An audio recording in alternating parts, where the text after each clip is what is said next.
Gulai sembilang untuk Abah. Kisahnya bermula pada satu malam, masih segar di ingatanku, kami berkumpul anak beranak. Alung ada, Angah ada, Acik dan aku juga tidak ketinggalan untuk melengkapkan malam itu. Malam itu, emak memasak juadah yang istimewa daripada biasa. Gulai ikan sembilang, makanan kegemaran Abah, telah menjadi menu utama kami. Malam itu juga tidak seperti biasa. Aku melihat selera Abah tiba-tiba berganda.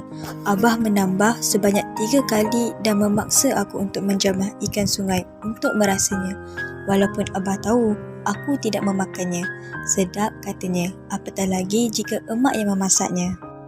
Malam itu juga aku anggap sebagai malam keramat apabila Alung dan Acik yang sudah bertahun-tahun tidak bertegur sapa menampakkan tanda akan berdamai.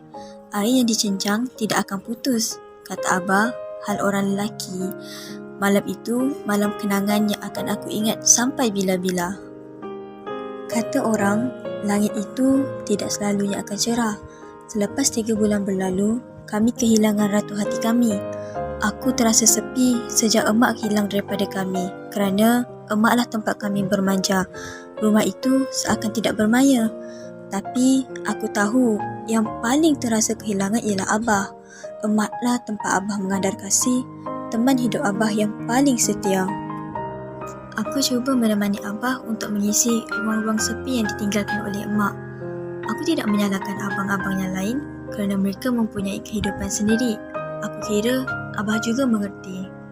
Kata Abah kepadaku sambil mengusap helai rambutku yang panjang, Avira juga akan tinggalkan Abah satu hari nanti. Bukan tinggalkan Abah, tapi lelaki itu akan gantikan tempat Abah. Jaga dan kasih Avira seperti mana Abah jaga dan kasih Avira.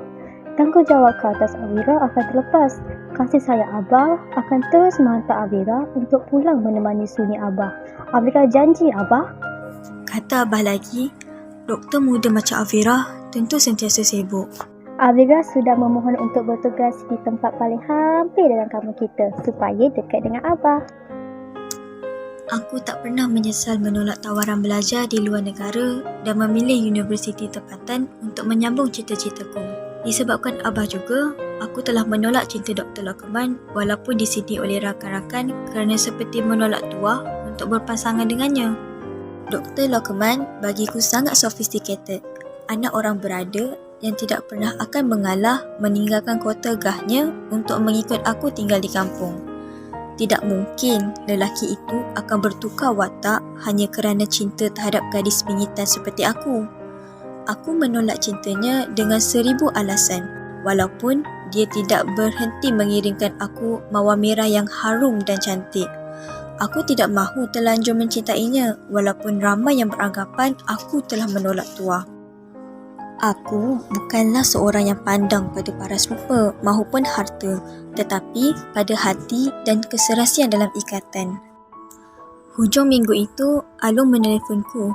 Katanya, Abah memintanya mencari ikan sembilang untuk dimasak gulai dan meminta semua anaknya pulang. Kata Abah, di kampung sekarang agak sukar mencari ikan tersebut. Abah juga rindu akan anak cucunya dan rindu untuk makan bersama-sama seperti dahulu. Kedengaran suara Alung seperti keberatan untuk memenuhi harapan Abah, manakala Angah pula berada di Miri. Hujung minggu itu hanya ada aku dan Acik serta isterinya yang sedang sarap mengandung anak pertama. Kami sama-sama memasak dan makan bersama Abah. Sesudah menjamah nasi, kami berbalik anjung. Abah banyak berkongsi cerita sebelum Abah meminta diri untuk masuk tidur. Abah banyak bercerita tentang kisah mudanya ketika bergelar sebagai seorang guru. Tetapi sayangnya tiada seorang pun anak-anaknya yang berminat untuk menyambung kerjaya Abah sebagai seorang pendidik. Kata Abah, Abah tidak pernah menyesal kerana pelajaran dan ilmu agama telah ditinggalkan untuk anak-anaknya.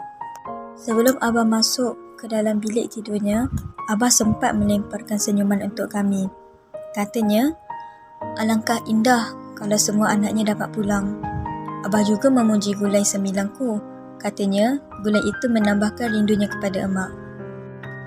Aku tidak tahu mengapa jiwa seorang anak ini seakan dapat merasakan sesuatu. Esoknya, aku temui jawapan keresahan itu.